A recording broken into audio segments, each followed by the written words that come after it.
Howdy, y'all. It is Curious Raven on this Creepypasta Saturday. This story that I'm reading for you today is by Beavsftw. It is called I Was Working as a Chauffeur on the Worst Night of My Life. I'm not even supposed to be here today.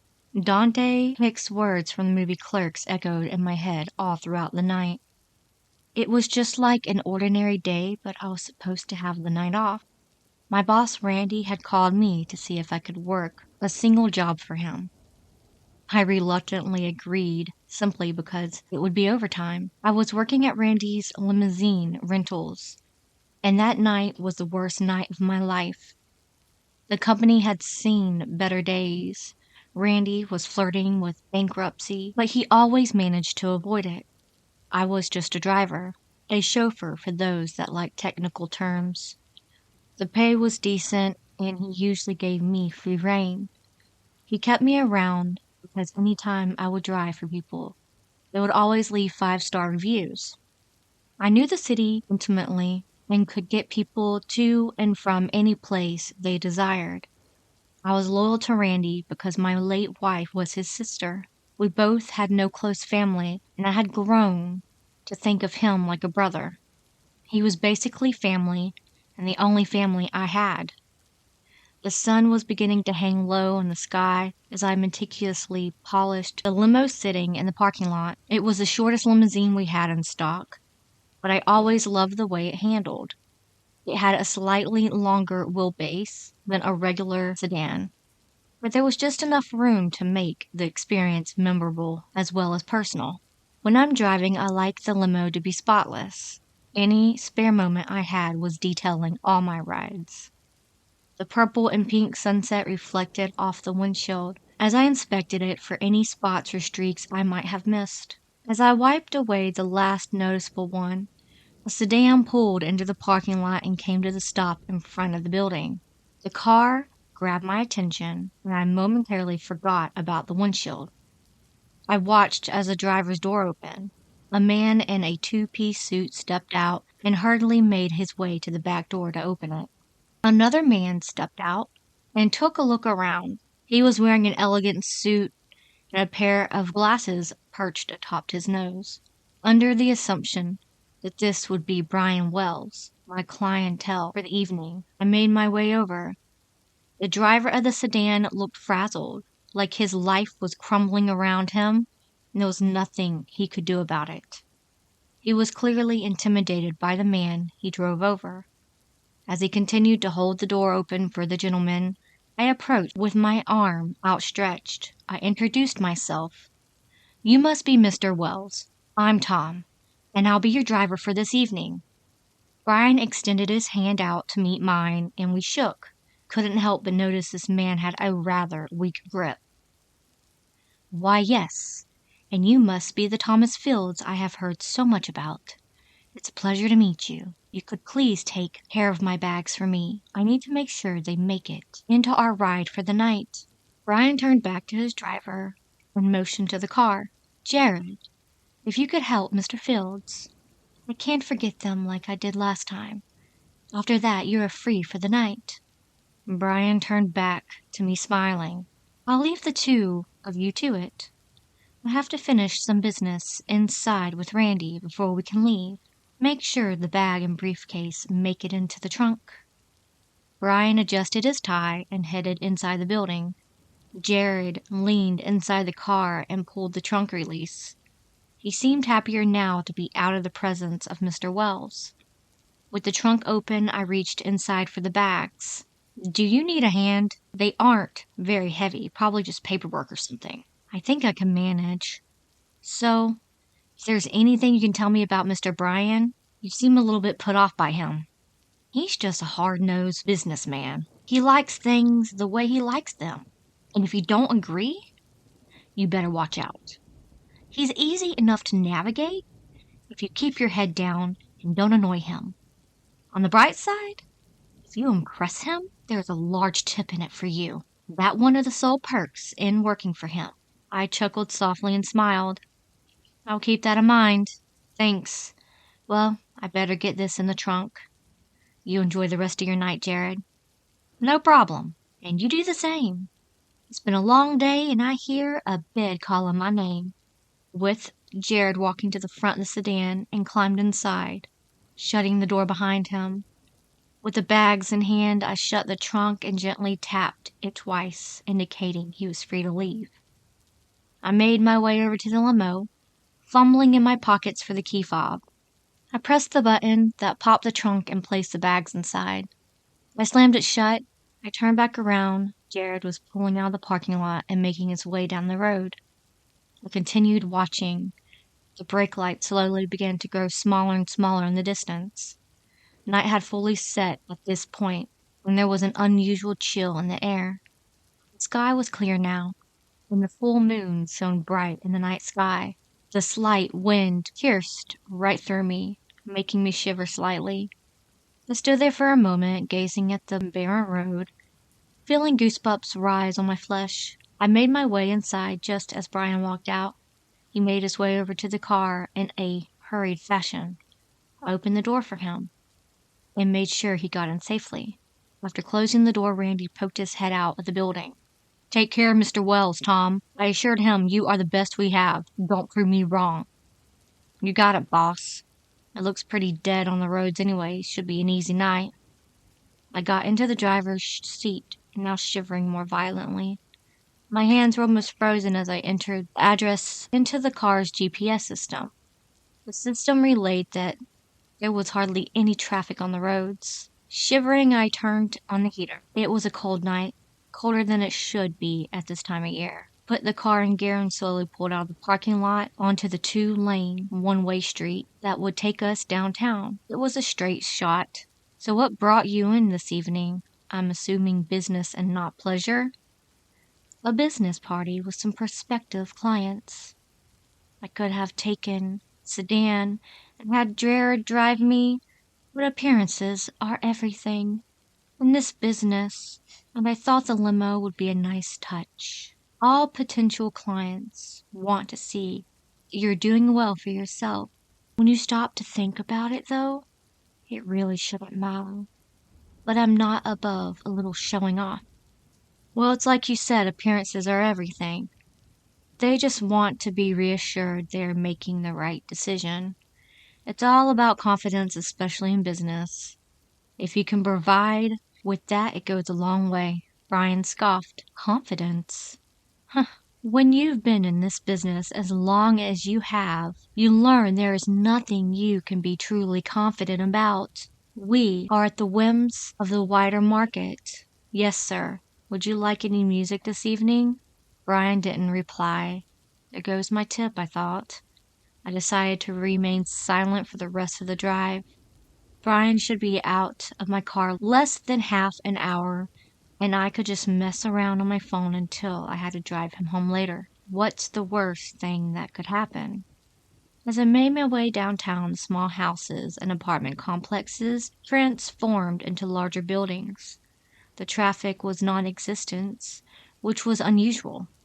I noticed there was only one other car on the road ahead of us. The thing that caught my eye was the unusually large number of people that were on the streets right now. Usually there would be more cars on the road than people out at this time of night. I couldn't help but think that something was off, but I had no clue what it was. Was there some type of event thing taking place tonight? I took my eyes off the road and glanced around the street on either side. There were so many people on the sidewalk. Why were there so many people? The closer I looked at the stranger it became. None of these people were walking or even moving at all. Every single one of them was standing still. They were all staring off into the distance as if they were looking at something only they could see. All of them carried the same blank, emotionless expression. As I drove along, the amount of people steadily grew. I've only been to this town a few times, but this seems very odd, doesn't it? What exactly is going on here? I don't know. I never seen anything quite like this before. Maybe there's some kind of late-night festival or parade that I'm unaware of? I glanced from one side of the road to the other. There were so many people out. What were they all doing? No one seemed to be staring at any one thing in particular. Everyone was staring off in a different direction. The word that came to my mind was zombies. Do you see anything out there? Anything that they might be looking at? It looks like we might have the start of an zombie apocalypse on our hands. Brian took a look out his left window, and after a long moment he turned to his right. Brian seemed to be just as interested as me. I can't see a damn thing out there. But this is unsettling. Are people always like this around here? No. I can say without a doubt this has never happened before. Hell, I've never seen this many people on the streets at this time of night. I mean, you always have to be on the lookout for transients and drug heads in this areas, but it's not normally like this. Brian looked dumbfounded. It was as if his brain was trying to process what was going on, but no rational explanation came to mind. He shook his head before he spoke again. Well, the sooner we get to the party, the better. I don't want to be stuck downtown if there is a riot or something. How much longer until we arrive? I took a quick glance at the GPS before replying. The screen distorted for a few seconds before flickering back to normal. We're about 15 minutes away. A few minutes and a few blocks later, things took a turn for the worse. As I drove along, the people gradually made a shift in their mannerisms. Instead of staring out in the different directions, they all began to turn their attention to us. It was almost as if I could feel the eyes directly on me as I drove. It felt like they were staring into my soul. It was unsettling and sent a shiver down my spine. This just keeps getting more odd by the minute. Everyone is focused on us now. I can see that. At least before, they were all fixated on something else. Now it's as if they formed a type of hive mind. The light up ahead turned red, and I brought the car to a stop. The car that had been ahead of us also caught the light, and we stopped side by side. I was finally able fully to take in my surroundings. I looked around the intersection only to see more people standing around. They were all staring directly at us. It didn't matter where they stood. The collective gaze fell on us. What the hell are they doing? Is this some kind of mass hysteria? I shook my head, trying to rid myself of the thought. I simply couldn't believe my eyes. The car next to us rolled down the passenger side window and shouted something. She wanted me to roll down my window as well. I obliged. As I rolled the window down to the cold infiltrated and sucked the heat out of the car in a matter of moments. I began to shiver again. I've never seen anything like this. Do you have any idea what's going on? At this point, I'm assuming you know just as much about this as we do. We've been seeing people like this ever since we left about 20 minutes ago. It's the damnedest thing. It only just started happening in the last hour. On my way home from work, and at first I didn't really notice it. At one point, it just sort of caught my attention. Have you ever noticed? Now there's hardly any cars on the road. At this point, I'm just hoping to get home safe before something happens. I'm starting to get really creeped out. It's the start of the zombie apocalypse. Just be thankful we haven't been attacked yet. The lady laughed half-heartedly as the light turned green. Oh God, thanks for that.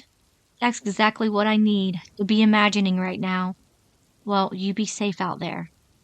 She gunned it down the road, clearly in a hurry to get home.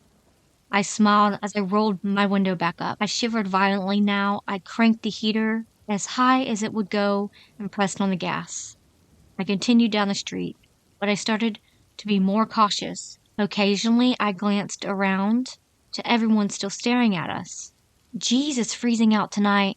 You're telling me. What a freak show tonight turned into. I'm almost tempted to tell you to turn around and just get us out of here. Your wish is my command. But we're less than 10 minutes away now. It's your call. Watch out! I saw it as soon as Brian shouted. The man had walked into the road, and I swerved to avoid him. Multiple people were now making their way onto the road up ahead. I saw a group of 4 people coming off the sidewalk. I sped up and made it past them before they could block us. I saw brake lights up ahead and realized the driver from the stoplight was having the same problems. The vast majority of people were still standing statically on the sidewalk, but there were some stragglers walking around in the middle of the road. Were they trying to block me, I thought? It was merely an odd occurrence at first, but now it just seemed dangerous. Regardless of how strenuously everyone was acting, I wasn't trying to hit any of them. I just had no clue what was going on. My fear heightened as a young man started sprinting back and forth across the road. When I first saw these people, it was just a bit odd. Odd things are nothing new to me, though. I have dealt with them at various stages of my life. Usually when things happen, it is just an odd coincidence or situation in passing. I try to wrap my head around it, and I can't. The interaction becomes one that I scroll away. I usually bring up these oddities as a joke or story later. That was not the case this time. I was still in the middle of this horrible experience and wasn't sure how it would end. What the heck is going on? Can you turn us around and get us out of here? Look for a side street or something to turn down. Fuck this and fuck the party. Get us out of here. I heard Brian, but I didn't reply to him. I was so focused on driving around all these random people. I knew that as soon as I got the chance, I would find a way out. Weaving in between groups of people that were now pouring into the streets, I spotted a small window in between two groups. If I could just make it in between them, I would have a straight shot at the side street to the left. I turned the car as far as right as I could before cutting it hard to the left. By some miracle, I managed to split right between them as their outstretched hands swiped along the side of the car. The bottom of the car scraped as I hit a pothole at the intersection. The street was only marginally better, but at least there was no one in the road. Holy shit, what the? Nice driving, but we're not out of this yet. Slow down a little and turn on the radio. Let's see if there is some kind of broadcast on what's going on. Yeah? Yeah, give me a second. I'm shaking. I think I'm running on adrenaline right now. With a shaky hand, I reached for the radio and turned it on. I switched the stations from FM to AM and turning the dial hoping to find a broadcast. Any type of news station that could relay some information about what was happening. I finally found a station that was cutting in and out the radio announcer. For those who are just joining us, we are repeating this breaking story for this. We go any further, we kindly remind you to stay off the roads tonight and in your doors and windows. Local authorities have reported a rash of downtown area. It is recommended that be avoided if at all possible. We repeat, avoid the downtown area if you pause for the unusual behavior that has been seen tonight. The radio cut off and the car was filled with static. I kept turning the dial hoping for something else, anything else. I switched it back to FM to check for those frequencies as well. There was nothing. Yet, at least the roads look clear this way. Are you all right, Tom? Yeah, I'm all right. Still shaking, but I think that's the least of our problems right now. They're trying to get us out of here in one piece. I drove the car steadily down the road. Hordes of people were still on the sidewalk, watching us as we passed by. Took the next left, hoping it would be clear enough for me to get us out of here. I sped up, hoping the faster I went, the faster these people would thin out once again. I continued messing with the radio dial. As I drove, I had no success. I needed to know what was going on, because none of it made any sense. That moment, I couldn't help but think of the poor lady in the car. Had she gotten out all right? About 200 yards ahead, the sidewalks cleared as everyone stepped off the curb and stumbled into the road. The same happened behind us. These people were boxing us in. If I could just find another opening, it could maybe get around. I could maybe then get around them. I glanced around frankly, but it was no use. There was no opening. We were completely surrounded. I had to stop the car. There was no way I could run them all over. Even if I tried, I might get the car stuck. I brought the car to a stop as people covered on all sides, closing the gap between us. Fuck, what do I do? What should I do, Brian? Brian looked out the car from all sides. He was hyperventilating now. There was no escape. I don't know. There's nothing we can do. We're completely surrounded. Lock the doors and windows. Can they even get inside? With these many people, if they want to get in, they will find a way. It will only be a matter of time. Fully surrounded now, the people began banging on the car from all sides. I could feel my heart drop into my stomach and I yelled, "What do you want from us?" The banging stopped. A lone person among the crowd spoke. "He has returned. Tonight he returns to purge those unworthy." I almost jumped out of my seat as there was a loud crash on the top of the car. The ceiling dented in slightly, and the back windows blew out, shattering glass everywhere. Oh my God, what the hell was that? Before I had the time to process what happened, the ceiling was torn open with surprising ease. A large, scaly hand emerged through the roof. Razor-like claws protruded from each finger as it felt around inside the car. The hand grabbed Brian around his neck and pulled him from the back seat. The jagged metal pieces that now protruded from the makeshift hole in the roof sliced Brian's arms and legs wide open on his ascension. Brian's blood-curdling screams and cries for help were the only thing that could be heard in the night. They filled the quiet streets around me, echoing off into the distance. "Help me, Tom! Help me!" Couldn't move. I just sat there in utter shock. I thought that if I so much as moved, my fate would end the same way. My mouth fell open as I glanced out the hole in the car's roof. A humanoid creature loomed there. Its face was hidden in the shadows despite the bright moonlight, and I couldn't make out any features.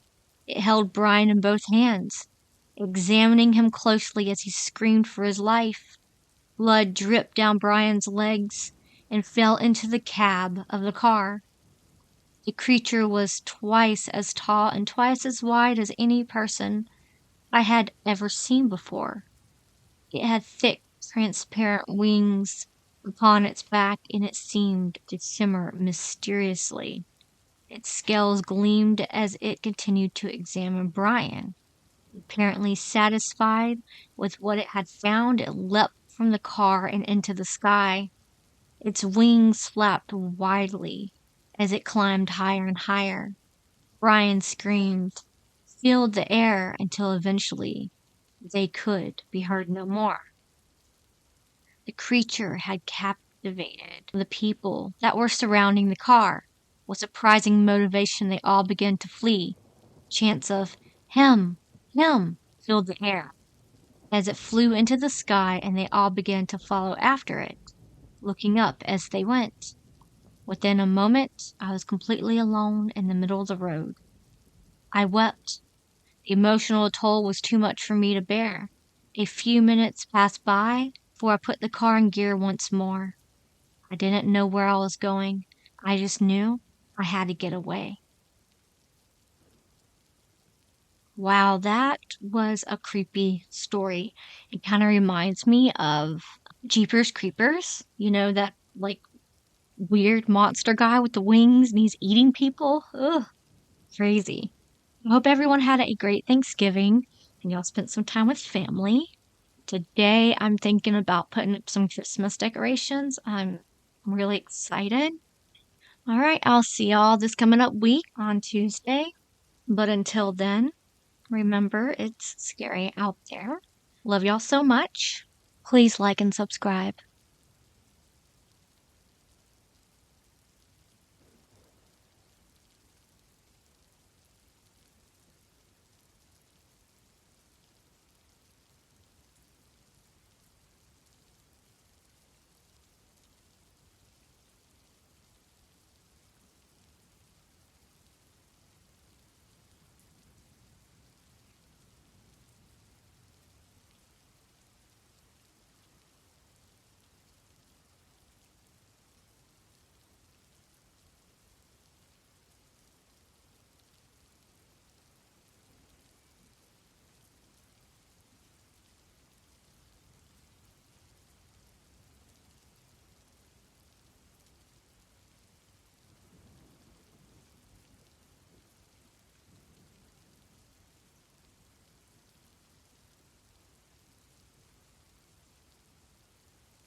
I live inside my own world of make-believe.